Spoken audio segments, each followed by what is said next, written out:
Hi, welcome along to Ironing Mike's Happy Hour. Coming to you from the Happy Hour Shack.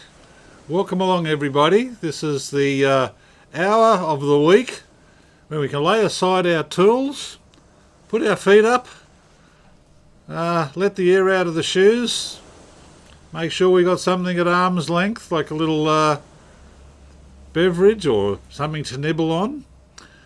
This is the happy hour where we invite you to participate or not. We're going to have a mixed bag of musical selections for you. We just ask you to comment on them by identifying what you hear. And there's no house or car at the end of the rainbow or anything like that. It's purely for the sake of ironing out the wrinkles of the week.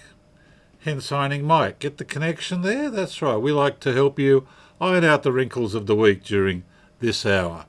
So, if you get the chance, jump in.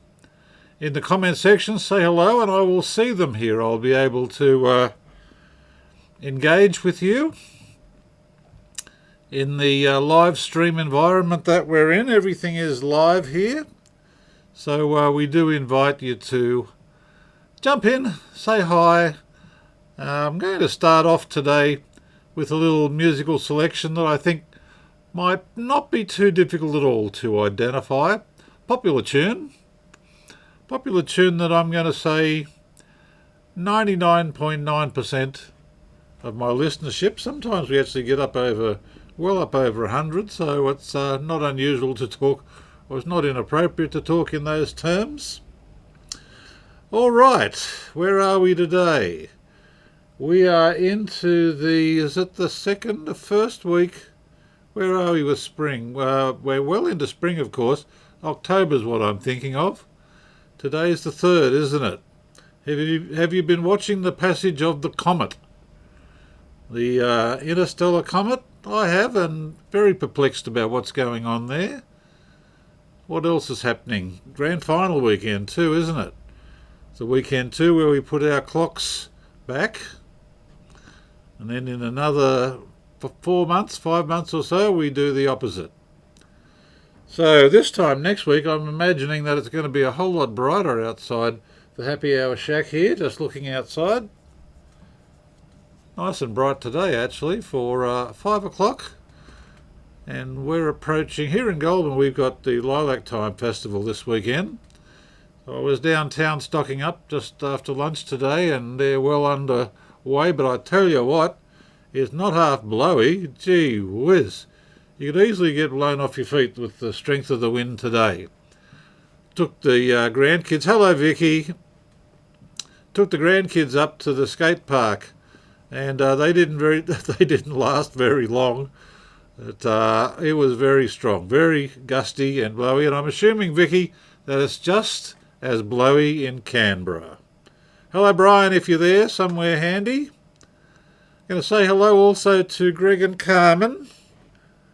And of course anyone else too. Lots of folks tune in later in the week, which you can do, but it's just not live. Did I threaten a tune to get us underway with? I think I did. Okay. There's one to clear the throat. Hello Marie. Yep, springing forward into spring. We're well into spring now. Hey, good on you, Marie. Hello, Marie and Rob. They're on the road at the moment. Okay, Johnny. Hello. What's going on there with your little icon there? I'm not close enough to be able to see that. I'll check that out a bit later. I was a bit amiss last week too. Without thinking, I just made the assumption that the AFL Grand Final was going to be a Melbourne game, and it certainly wasn't, was it? It was pretty good. Well, I'm not going to weigh into that one, but pretty amazing game there, and pretty amazing the way the politics of that game is changing, with teams springing up here and there all over the country. All right. I'm going to be watching the NRL Grand Final on Sunday night. That's a Melbourne team and a Brisbane team again. There we go. Oh, yes, you are there, Carmen. Hi, you're in Queensland. Do you get around? I think Greg's going to be tuning in later in the week. All right. They're coming in thick and fast. That's what we like to see. Here's a tune for you, folks. Settle back, enjoy it. If you can identify it, we want to know the name of the artist and the name of the song.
We got there. Oh, hello, Steph Miller.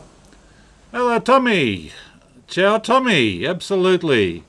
Monday. Mums in the poppers.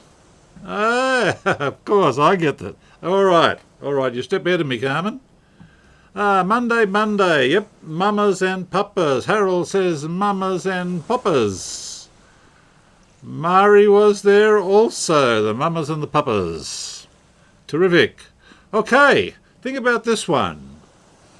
There were 4 mamas and the papas.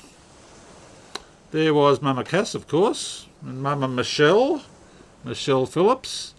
There was Papa John, and there was Papa Denny. Well, Papa John was the songwriter.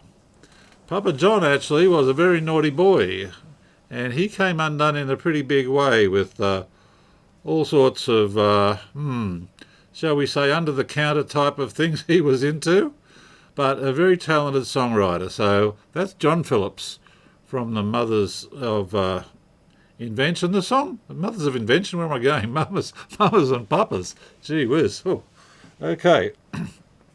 The question is, he wrote a song that became a hippie anthem. What was the song? John Phillips from the Mothers of Invention. There I go again. Mamas and Papas. Frank Zappa has nothing to do with this, all right? I don't know where I'm going or why I'm doing that. So what we're going to do is we're going to ask you to identify the song that John Phillips wrote that became a hippie anthem.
Steph Miller, I think you would be quite correct, actually.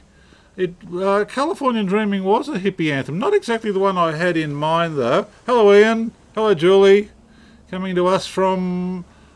yeah, okay. What else with that, Harold? What's the whole name? You there? You're nearly there. Okay, San Francisco, and then it had brackets, in brackets after the name. Be sure to wear some flowers in your hair. Okie doke. That was the go with that particular song for Scott McKenzie. Now, Scott McKenzie, he was pretty close to that whole circle. Some of them get named, as were the Loving Spoonful, and they get name-checked in Creek Alley. What is it, John and Zoll and Denny weren't getting any or something? Mama Cass, well, she just knew where it was at. Do you remember that song Creek Alley? That was the Mamas and the Papa song where they named all those close associates of the band. Anyway, the song we're looking for, thank you, Harold, yep. San Francisco, be sure to wear some flowers in your hair. Might even line that one up to play next week. If you're going to San Francisco, be sure to wear some flowers in your hair. Summertime will be a love in there. My heavens, it's like a whole different lifetime away. I guess it is, isn't it? 1960s, the summer of love. I think 1967 might have been the highlight. It's often cited as the high point of the hippie movement. The counterculture, yeah, and some great music came out of it. And a lot of pretty drippy, dopey music came out of it too. But it's all relative. It's all relative and each to their own, I'm guessing. You know what? The only counter that I have to the dried throat that's inspired by too much talk is to toast you with a lovely ale, which I've got in my glass here at the moment. If you've got something you might like to join me, toasting the end of the week and the long weekend ahead of us. Here's your health, everybody.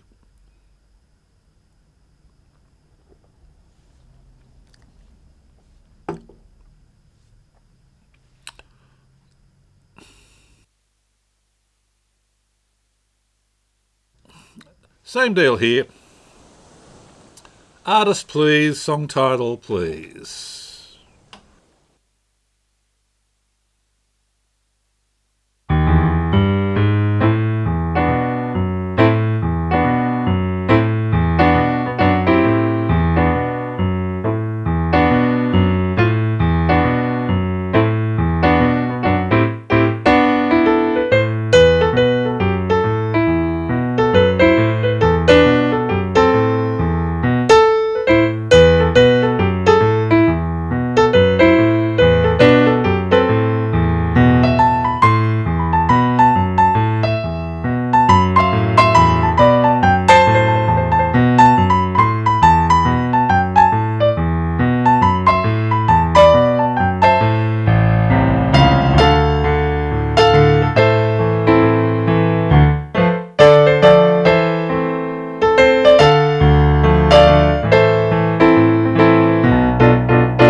Hi there, Connie.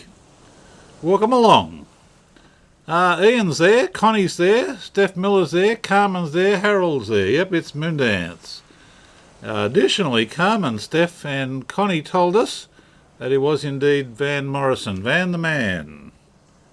Saw a photo of him recently. He's into his 80s now, or I think he might have been celebrating his 80th. And he's looking like pretty much your 80-year-old. He's looking a little bit stooped and a little bit frail. I'm not sure what sort of voice he's in, but good to know Van the Man's still going. Had a bit of a reputation, did Van the Man, for being a little bit of a stroppy sort of a character. A very successful songwriting career, though. All right, let's have a bonus question along the lines of this. Now, Van Morrison came to our attention. He was in an Irish band called Them. Now, this was the era before we obsessed about pronouns. Oh. That's right. We weren't so obsessive about them, so it wasn't really a big deal for a band to call themselves Them. And that's what they were called.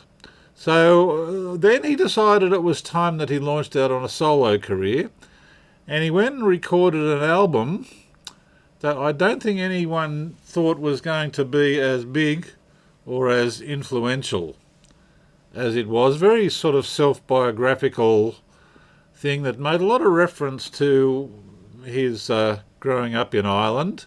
Want to know what the album was? It was the first solo album from Van Morrison before he did the Moondance album that last tune comes from. That's going to be the question. What was the album? I'm going to give you a few bars for thinking. There's the question. What is the solo album that Van Morrison, the name of his first solo album, that's what we're looking for.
No go, no takers.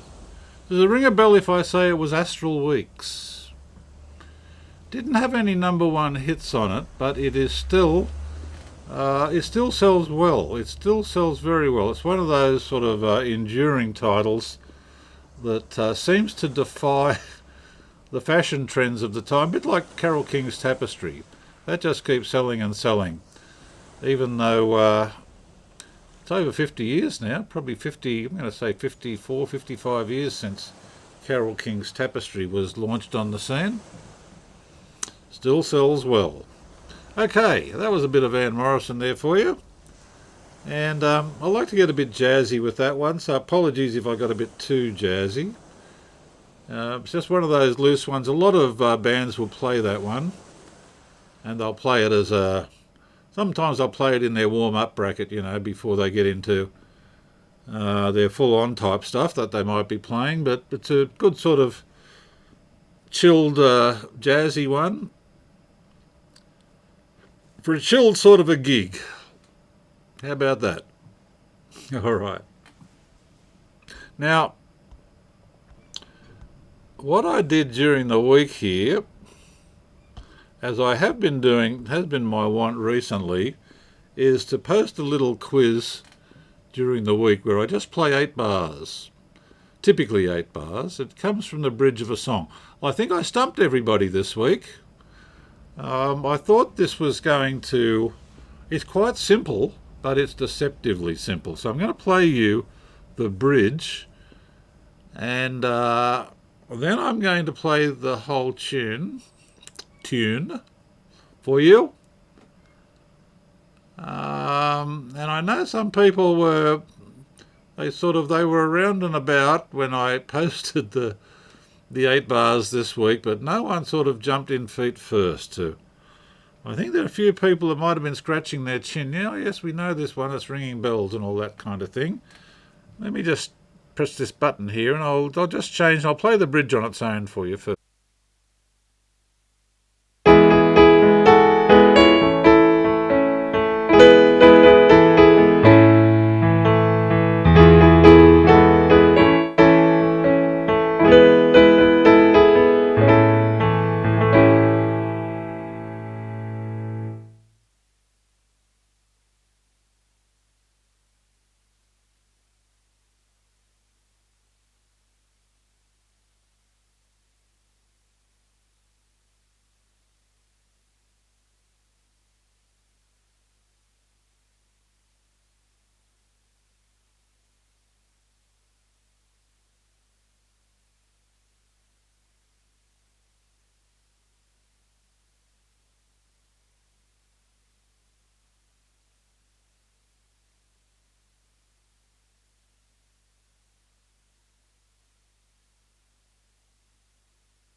Thank you, Connie. I needed that.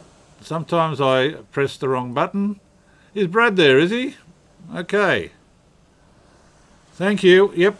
Am I back there? I should be. Oh, gee. Harold's there. Fantastic.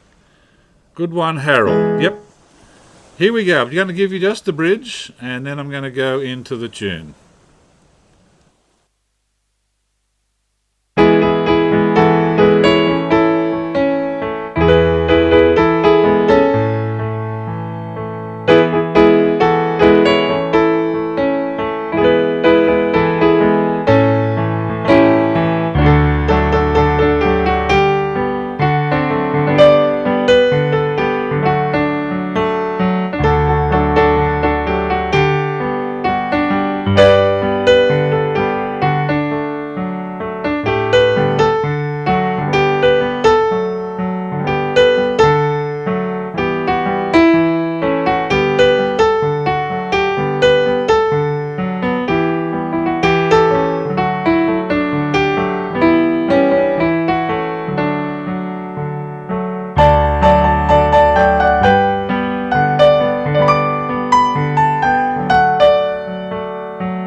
Did I do it again? Ah! All right, I'm cranky with myself now. Yep, back on the hiss. Jeez. In bad need of that production assistant today. I think what happens is I get busy with yakking, and thank you, Ian, for updating me there. Thanks, Connie and Harold. Yep. Okay, so that was, in fact, wasn't it? It was Moon Shadow. It was a song by Cat Stevens, or as Harold correctly pointed out, Yusuf Islam. He converted, didn't he? What could we do for? Because I'm not sure about the album this one came off. He had a couple of quite popular ones, didn't he? Teaser and the Firecat. It was one of them. One of those albums had Moon Shadow on it, and it was quite a big hit for him too. Let's put this one out there.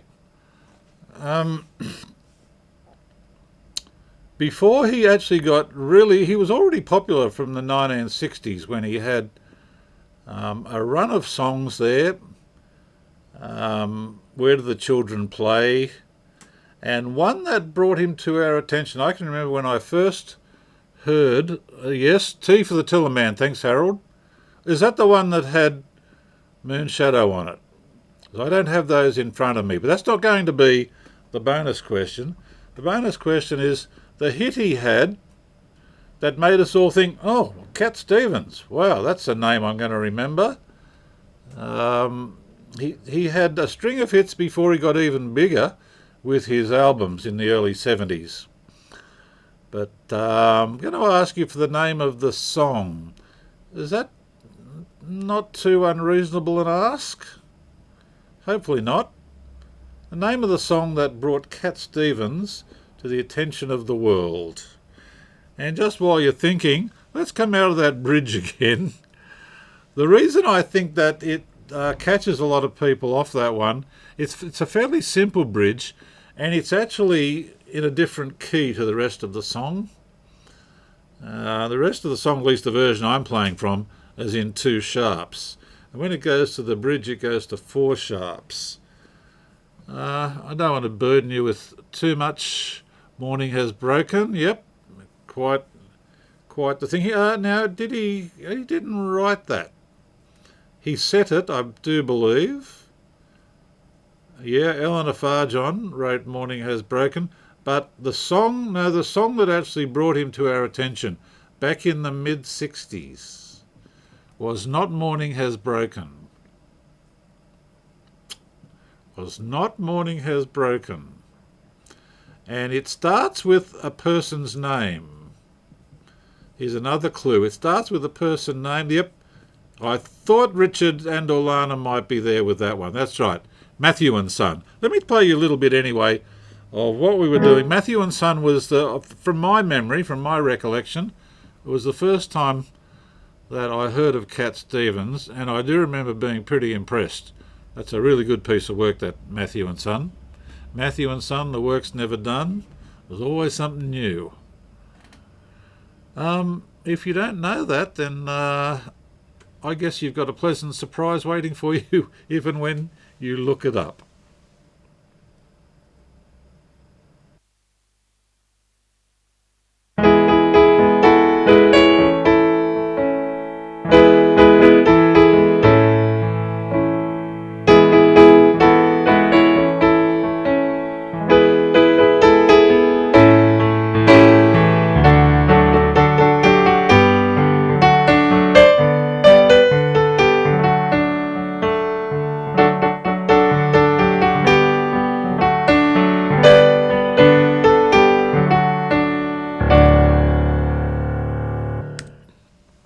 Is it If I Ever Lose My Mouth, All My Teeth North and South? Bizarre type lyrics in that tune. Thank you, Steph Miller. It is a terrific song, actually. I'm being followed by a Moon Shadow. Moon Shadow, Moon Shadow. Yeah, he was very big back when I was at college. But he was also very big back in the 60s, starting with Matthew and Son. But he really crossed over with those two albums, Teaser and the Firecat, and Tea for the Tillerman. Thanks, Harold, for updating us there. Morning is Broken has got an interesting sort of a history to it also. Irish poet, I think, called Eleanor Farjon wrote the lyric for it. And I'm not sure whether Cat Stevens actually set the lyric to the music. I'm pretty sure. We do love it. We do love the cat. That's exactly right, Steph. Yep. I could have predicted that, Steph. Could have predicted that, mate. All right. Am I finished there? I may well be. Let's move on. A little bit of a change here. Hope you know this one. This is a song that I think you'd call this a standard. I'm going to say probably from the 40s or the 50s. That was retooled. So what we're going to do is we're going to ask you, Vicky, yeah, I think you're correct. I don't know how much Cat Stevens had to do. Oh, Matt Ford's there. Hello, Matt. All right, you're out of costume today. That'll be a relief. I think he knows what I mean. Yeah, an old hymn. That's right. That's ringing a bell with me, Vicky. That is ringing a bell. That pretty sure Eleanor Farjon is Irish. And the other thing I know about Morning is Broken is that the wonderful piano work on it is by Rick Wakeman. Rick Wakeman, who at the time was doing so much studio work. He played on so many sessions, that man. And his piano part on Morning is Broken is just gorgeous. The way he navigates the change of key and propels that song forward, because it's a song with about, I don't know, 4 or 5 verses, but he manages to... It's a Presbyterian hymn. Okay, you'll know that, Vicky. You're across that one, thank you. All right, was I threatening another tune? Let's leave Cat Stevens and Rick Wakeman to their own devices. But I do love the piano part as a piano player. In fact, I had one of my students playing the Rick Wakeman arrangement of that a year or two ago. Okay, let's wrap our heads around this one.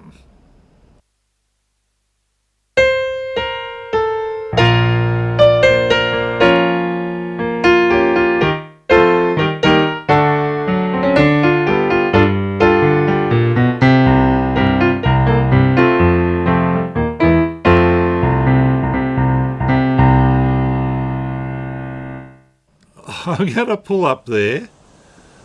All right, because I have been corrected. And also, I want to give that another crack to start that, to get that one off on a better sort of footing. Yes, okay, Steph. Scottish. And Carmen's there already. I shouldn't have stopped, should I? Yep, here we go. Let's take that one from the top again. Thank you, Steph.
were Peter Allen rejigging the classic.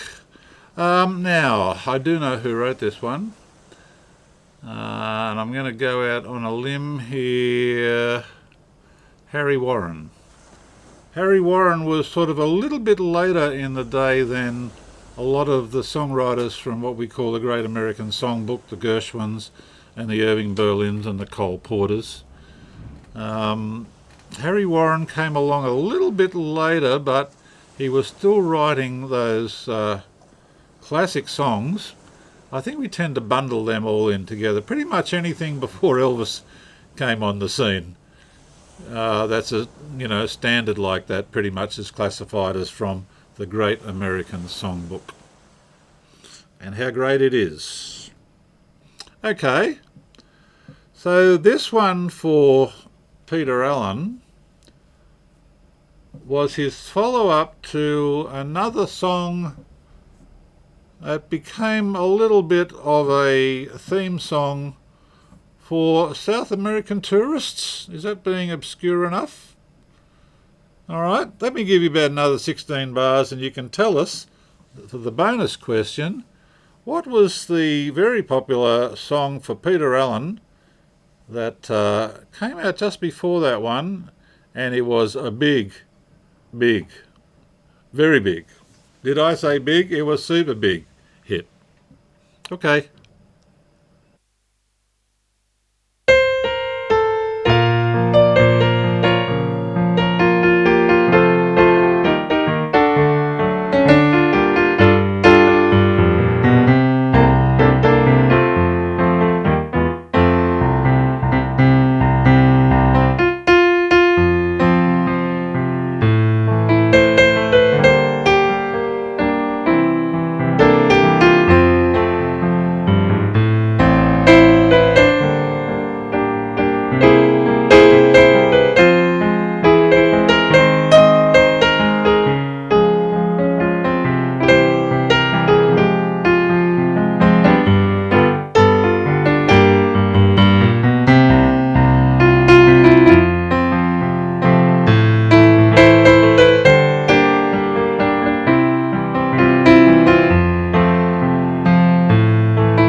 And that was indeed The More I See You. For the bonus question, for the house and car package, oh, I'm a terrible tease. Okay, I go to Rio.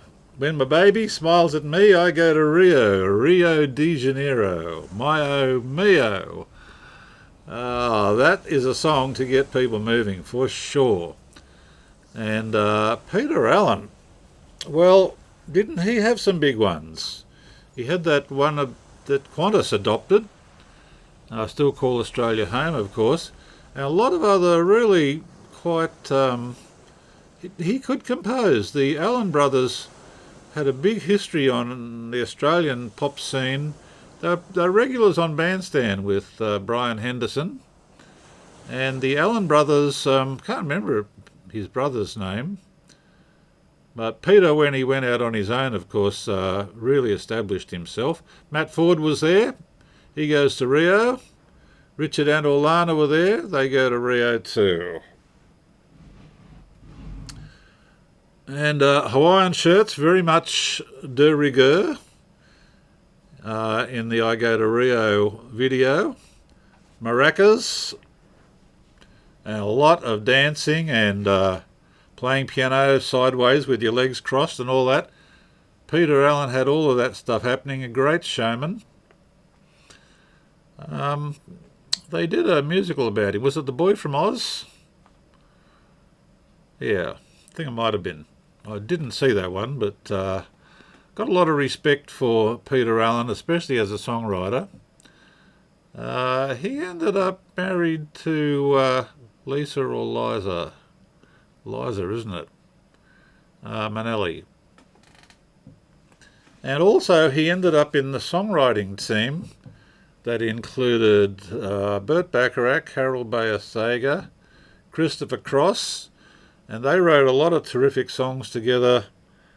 What can I think of here? What about this one?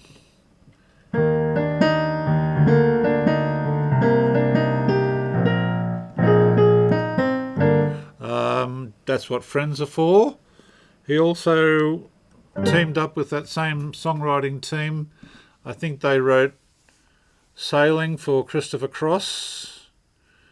The other one Christopher Cross had a hand into was, I'm thinking out loud here, this one.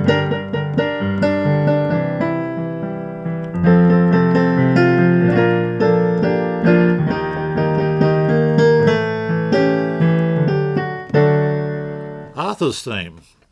Arthur's theme. The theme for the Dudley Moore franchise. There was about 2 or 3 of those Arthur movies. But Peter Allen had a hand in that. He was very much into the songwriting. And I tell you what, if you're in the same room writing as Burt Bacharach, you've made it as a songwriter. All right. Time to water the whistle. Down the hatch.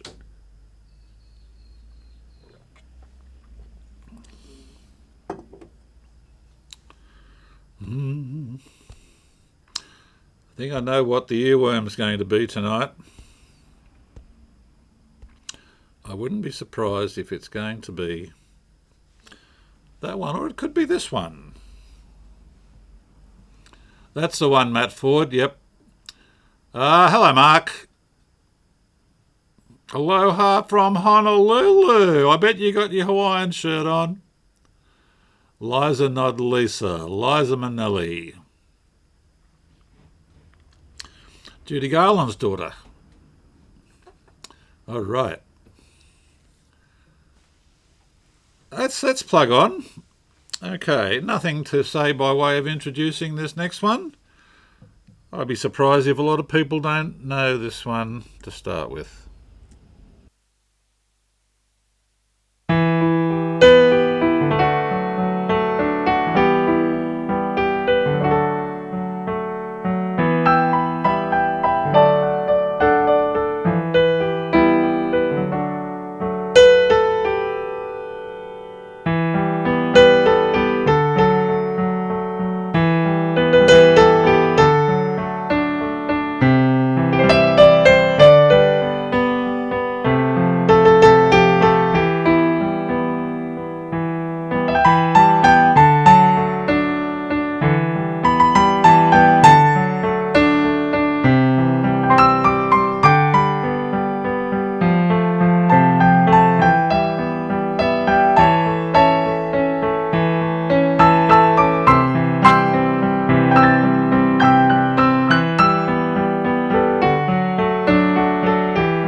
Hello, Danny.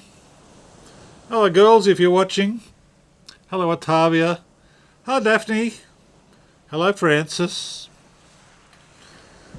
Yeah, Knights in White Satin. Knights with an N. Knights with an N. Matt Ford is asking a technical question. We're in E minor. We're in E minor, Matt. Pretty easy key, really. So E minor and D, quite a lot of that. Doesn't wander out of the key at all. And when it stays in the key, we call that diatonic. So it's a very diatonic tune, except for one little bit. Did you pick up the bluesy note? Pretty sure it's a flute solo on the record, where we get this one. We get that little bluesy note there. That one. Yeah, that's about the only one that strays outside the key. And that, of course, is the tritone. Gotta love a tritone. Don't get me started on tritones. I'll be here all night. All right. Yes, it was the Moody Blues. That's what we wanted. Knights in White Satin. I'm going to say it was on their album Days of Future Past. But that is just an informed guess, really. Days of Future Past.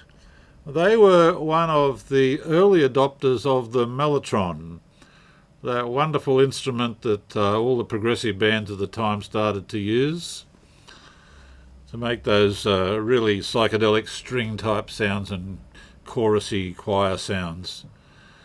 I don't know that that's a very good description of a mellotron, but if you know what a mellotron is, you probably go with that. All right. Oh, you know what I've done? Okay. Threshold of a Dream. All right, that's what I need to know. That's what I like about plugging into the Friday Happy Hour... Let me put that together. Friday Happy Hour Brains Trust. On the Threshold of a Dream. All right, so it wasn't the first Moody Blues album. I had the pleasure of catching the Moody Blues. It was over 10 years ago now, but it certainly was not much more than that. 10, 12 years ago. I saw them at the State Theatre in Sydney. And of course, they've been going forever. They've been going at least as long as the Rolling Stones, the Moody Blues. And do you know what? I had no sort of big expectations. I'm aware of the Moody Blues and I know a lot of their tunes, but not the kind of thing. My brother wanted to go and he said, let's go and see them. We had some dinner and we trucked on into the State Theatre. And it's always good to go with lowered expectations or no expectations. Certainly the case for me. I tell you what, once they started and they were into their first tune, they had me. They were just terrific on stage. There's that tune that they've got, Wonderful to See You Again, My Friend. That was really a great opening tune to play. It had everybody on side. Had a great lineup augmenting the band. That was the Moody Blues. All right. I don't think we'll do a bonus question with that one. Simple reason being, I think I got sidetracked into giving away what I had in mind for the bonus question, which was going to be the album. And Richard, of course, has put us in the picture there, well and truly. Okay, we can plug on, can't we? All right.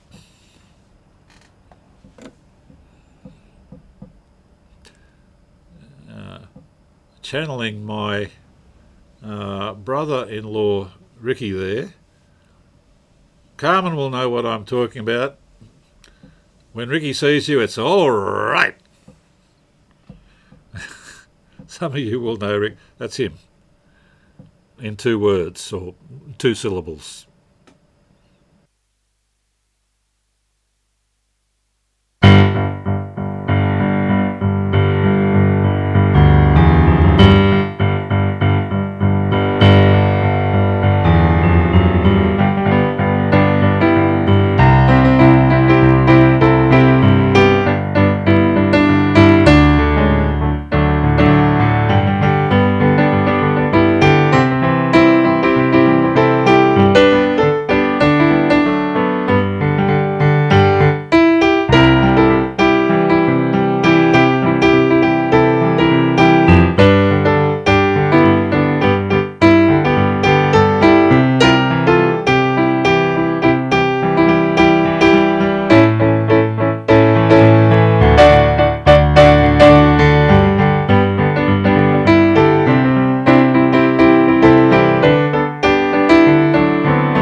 think that gets us out of that one.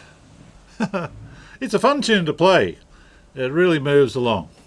Ian's there, yep. 9 to 5. 9 to 5. And Carmen tells us, of course, that it's Dolly. Dolly Parton tune. She wrote that. She was in the movie, wasn't she? I can't remember who else was in that movie with her. How about we make that a little bit of a bonus? Anything more you can tell us about the movie? All I can remember, I'm pretty sure Dolly's in it. She wrote the theme song. What else do you know about that? Let's just throw it out. Throw it open like that. What else do you know? Connie's there. Yep, beautiful.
Matt Ford, you should see what I can see when I'm cleaning windows.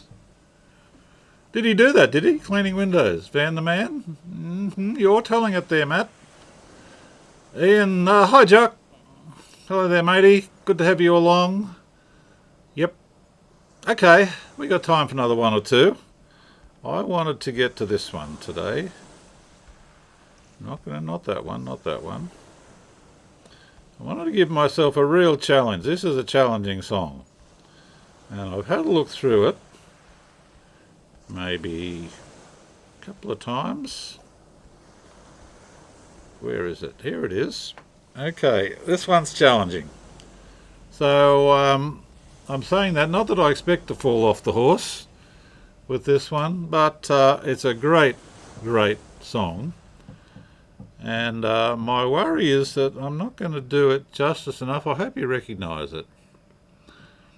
Okay, this is a bit of a high wire act, this one for me. Okay.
We got there in a pinch. That was enough for you to know it though, wasn't it? Ricky, don't lose that number. Says Ian. Says, I'm going to say Richard. Ricky, don't lose that number. Do we know who it was? Do we know the name of that group? Very, I'm not going to say obscure lyric, but obtuse might be the word. A very obtuse lyric, that one. What number does Ricky not want to lose? And you might use it if you feel better when you get home. Who has he got to ring? Is it a phone number? Ricky, don't lose that number. So there's a few different interpretations of it. Steely Dan, thank you, Ian. Yep. We got to the end of it though. I tell you what though, it's not an easy song. It's got some terrific piano work on it. A fellow called Michael Amardian did the piano work on that. Steely Dan were always known for having fantastic studio musicians and having the highest... glad you were there. Yep, Horace Silver. This particular introduction...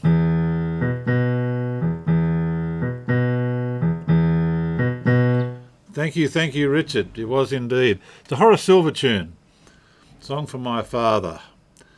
And that was the inspiration. Well, I wouldn't say even the inspiration, but it's just a little nod.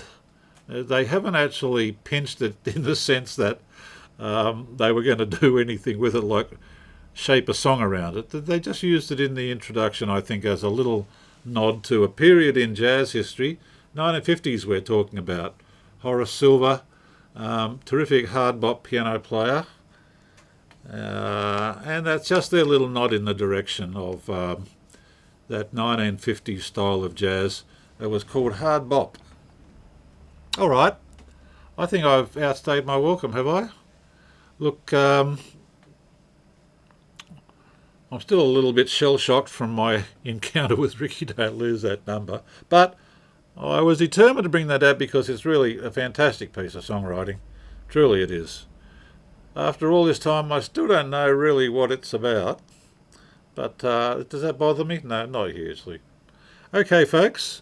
Thank you for being with us today. Oh, I've even still got something left in my glass. That's good management. Down the hatch.